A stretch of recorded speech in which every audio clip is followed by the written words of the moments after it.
Buongiorno, classe. Excelente, except now we go to Paris, so we have to say bonjour. Bonjour, class. Bonjour, professor. Yeah, it's the same thing. Professor, except no E. Okay.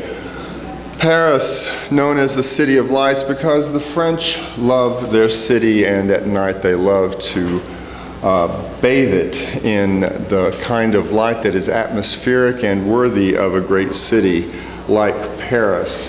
Here at the Eiffel Tower, which you will see this view as well when we let you out of your cages occasionally at night. You'll go down to the Eiffel Tower to see it lit up, and they have various ways they light it. It's not always a constant static golden light that encapsulates the building.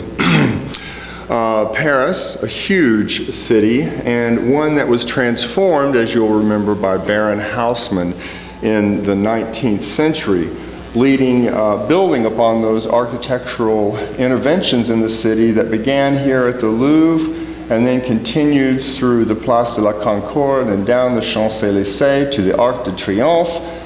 And if we could continue on, we would see the Grande Arch, which is the latest at La Défense. So this 5-mile-long axis through the city. These other boulevards cut through this dense urban fabric were by Haussmann in the 19th century. The Place de l'Étoile is called the Place of the Star because from here, from this point, radiate these major avenues in the city.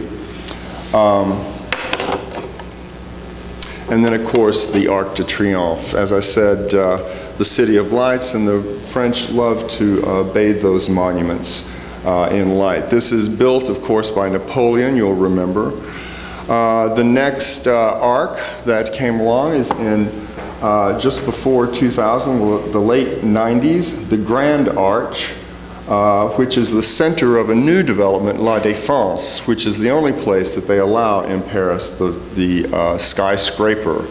The rest of Paris is a very low skyline that you see here, which is very much regulated. So the modern architecture is not just in the periphery, but they also have modern interventions in the city as well. One of these, of course, is the famous Ayampe pyramid in the courtyard of the Louvre, again lit at night, and you can see the fountains that are around it as well.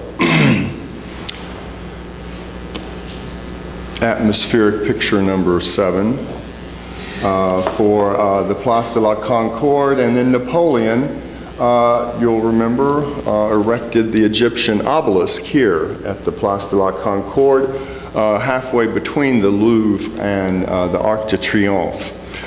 You can see here is a fair going on. I don't know if there will be one this year, but there was last year. And then you'll remember the Pantheon, the Parisian Pantheon, not of course the Roman Pantheon, in this highly atmospheric photo showing the massive walls, but also that cupola and dome that are patterned after St. Peter's in Rome. And then the Palais Garnier, or the Paris Opera, designed by Charles Garnier at the end of the Grand Avenue de l'Opéra.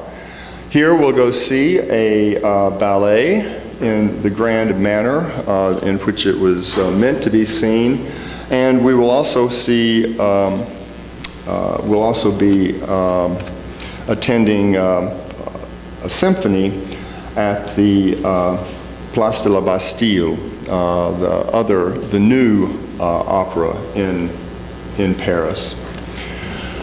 This is the highest point in Paris. It's Sacré-Cœur, Sacred Heart, and from here you can see all of Paris and don't have to be in an airplane to see what lies below you at the feet. In the evening, this is the view that you see toward the south of the city, this grand edifice standing up on the hill, built in 1879. And this, of course, is Montmartre, is the venue for all of the Impressionist artists that you've probably come to know.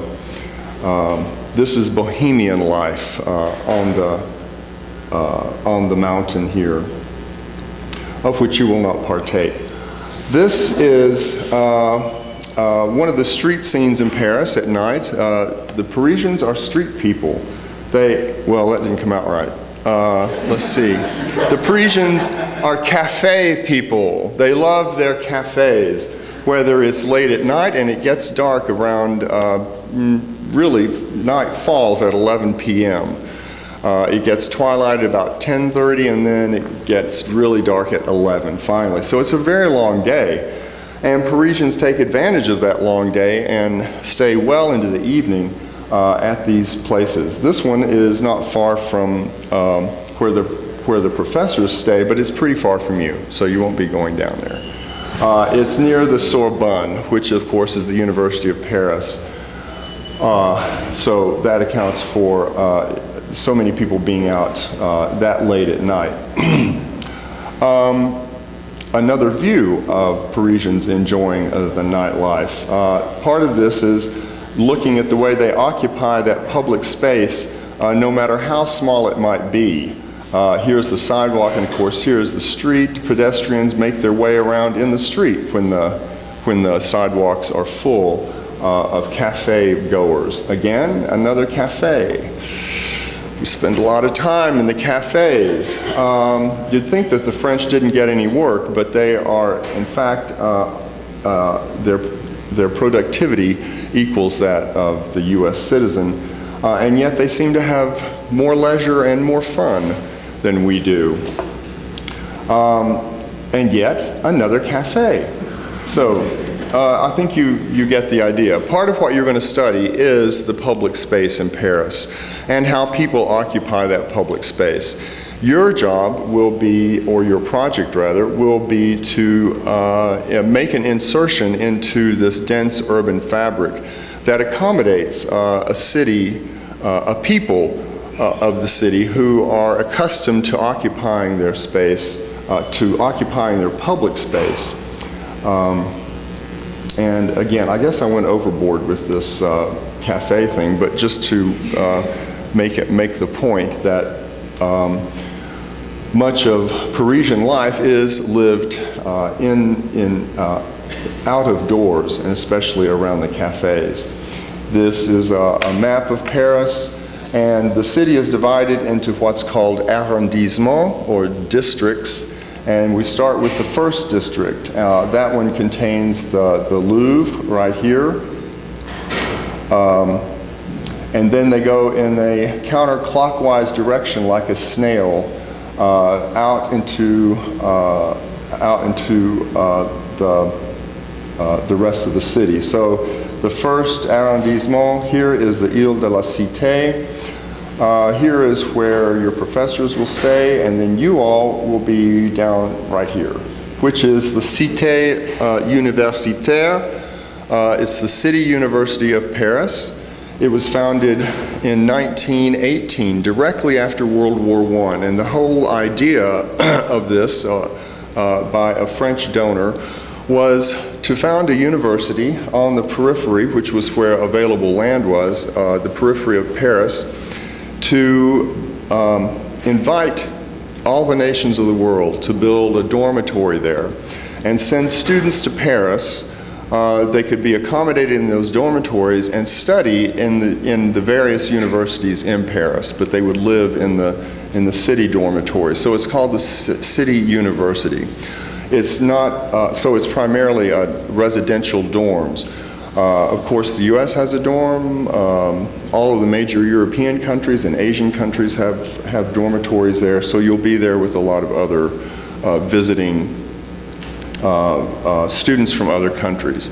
We, however, will stay at the Canadian dorm for reasons I'll tell you about in just a minute. So this is an area of the city that you'll get to know very well. But you're only 2 metro stops here from the Île de la Cité, which is where Notre Dame is. So you're only 2 metro stops, and that's less than 10 minutes away. You're on a metro stop right directly across from your dormitory, and you can be anywhere within the city in, well, that may take a while. Let me say this, though. Within 1,200 yards, there is a metro stop of anywhere you are anytime in Paris. So all you need to do is look for the sign to the metro, and you're only 1,200 yards from it. Our site is right here. Here is is that Rue Saint-Jean?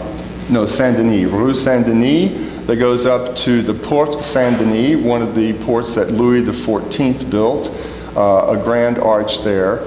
And this was developed in the late 18th and early 19th century, and our site is going to be right here. So we're going to be working in this area over here.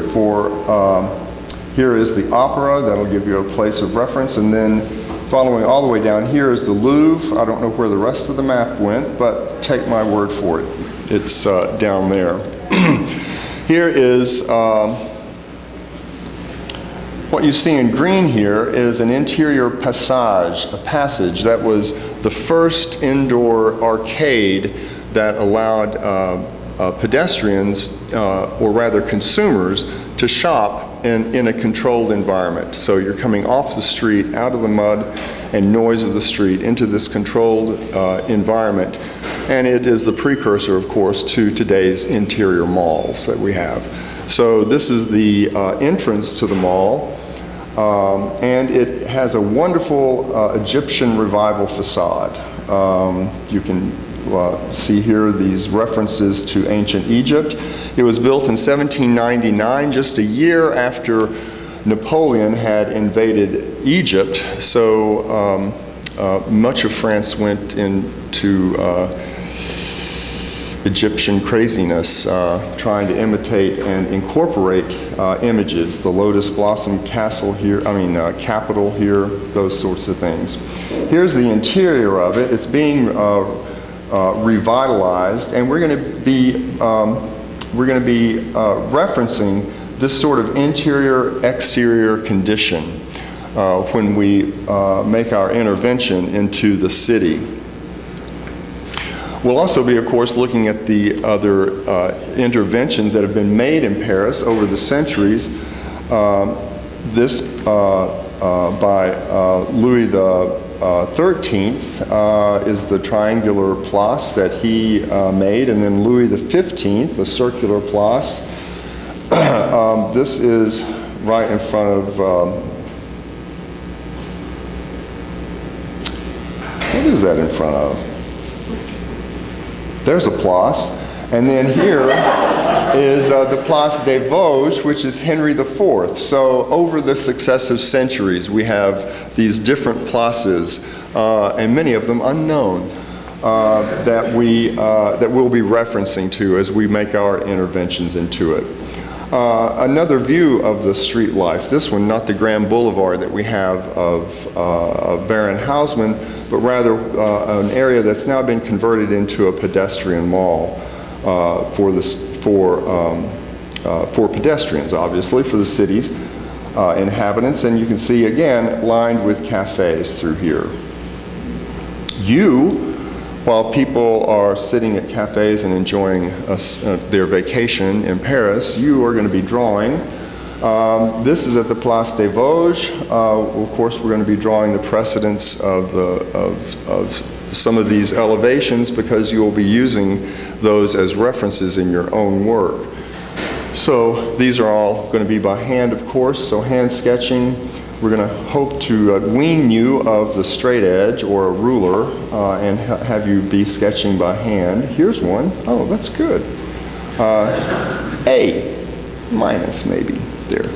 And then you'll also be working in the dormitory, and at some point when you reach your comfort level, or you've gone beyond your comfort level with hand sketching, you can convert to working in the computer. But hand sketching is one of those processes that we encourage because it's a very much eye-hand, not coordination, what's the word I want? Communication between the two. So we stress that. in exercises like this one. Do you remember, this is the Chateau Lavragny. Do you remember Ledoux and the Salt Works? Ledoux designed this, and it's on a bluff overlooking Paris. This was added later, so lop that off. And what you have is this gorgeous Ledoux pavilion, which you'll be adept at in drawing its proportions and its form. So, during the day, when you're not drawing or sketching, we'll be using the city as a classroom and laboratory. We go out into the city, and as you've seen, it's such a large city. There's plenty not only to see as a tourist, but tons of stuff to ignite the imagination of you young budding architects. Here is the dean, not imitating Louis XV statue here, but rather pointing to something significant over here, which has caught the attention of all of the students. We work in the city, and then of course we come back and we do crits at the dormitory. So this is of course the process that you're accustomed to. The dean, who is very patiently sketching in some sort of idea that he's recommending to the student, me screaming at a student, asking what the heck you're doing there, and then somebody asked a stupid question. We do take some time off. We'll have a long weekend in the Loire Valley, and this is the chateau at which you'll be staying. So during the Loire Valley trip, we'll be seeing the Chateau Blois and the Chateau Giverny and Chenonceau. Those three chateaus, that takes up more time than you might imagine. But we'll have a little relaxation time, and we'll have dinner out here on the terrace. We'll also visit Chambord, which is the first Renaissance chateau built by Francis I. You'll have time to ride a bicycle before we head back to Paris. And while we're in the Loire, we'll have a wine tasting for those of you who can produce a card that says you're 21 years or older. Well, actually, there's no age limit in Paris, so we'll have to have a drink. In France, rather. In France, they don't have that. So we'll have a wine tasting in a real cave, or cave, as we call it. This is our host, Gabriel, who is about to uncork a bottle of champagne. This is Hal, one of my colleagues, not so sure of Gabriel's skills, so he's protecting himself that way. This was taken by Terry Presley in 2012, and he stayed up all night at the chateau to get this time exposure of the stars as they wait a minute, I forgot. Do we go around them or do they go around us? We go around them. What was it Copernicus did? Never mind. Anyway, it made a pretty picture. This is the dormitory. The Canadians furnish us with a very nice place to stay. This will be our studio space, which faces north, and it has stunning light. It's about 15 feet tall. And then these are the rooms over here and over here. So it's a U shape. It's been added on to 3 times. This is at the Cité Universitaire. Here's the interior of it, and I don't know how that entourage figure got in, but these look pretty real. I thought I took this, where did that come from? Is that a ghost? Anyway, so the Canadian dorm, that's the lobby of it. Here is a typical dormitory room. You will have your own bathroom, which is a plus, and of course all the other amenities except air conditioning, but you won't need it really. You will have transportation right out your door. Outside your door is the tramway the périphérique, which goes all the way around Paris now. But you'll get very used to this one because it takes you down to the Monoprix, which is the same as a Target basically here. And you can buy all kinds of things at the Monoprix, but it also takes you down to some good places to eat, 2 stops down. This is the metro stop directly across from your dormitory. And through these doors, you descend into the metro. And the metros Paris has the most extensive metro lines of any European city. I don't know if they're more extensive than Seoul's or not, but they're probably a little older. Not really. Not really what? Not more. No? Not more? Okay. Of course, Seoul has more, according to Kuhn. So,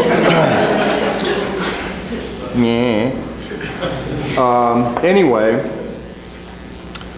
these are in Paris. And then we will go to Versailles. And you'll remember from your history class the significance of Versailles. We'll be touring the palace and the chateau. No, that's the same thing. The palace and the gardens. And in the gardens, here I'm taking the picture from the edge of the chateau terrace. And you remember the long canal. This is more than a mile from here way out to there, just to give you some idea of the scale. And those are not little swans, those are boats. You know, people rowing out. So that gives you an idea of the scale of the canal itself. Anyway, not to be missed when you're in Paris. And of course, we'll go to the Villa Savoie, Corbusier's masterpiece, that's just outside of Paris, where we'll have a day of tour and sketching as well. And then we'll have several dinners together as a group when you're not on your own. And of course, these are alcohol-free, as you can see. This, however, is not alcohol-free. I don't know who that guy is. Or him. Or what he's doing with our students. But it doesn't look as if it would be sanctioned had I known it. Here is another one. These evidently are not alcohol-free associations of the Baptist Bible Association or something. But I understand that these things happen as long as they don't involve me or the police. Then I'm willing to turn the blind eye. So, it doesn't even show. Let's see. Well, okay. Anyway, if you could read it, it would say Paris, the place to be in 2016. Alors, bienvenue à Paris. Merci.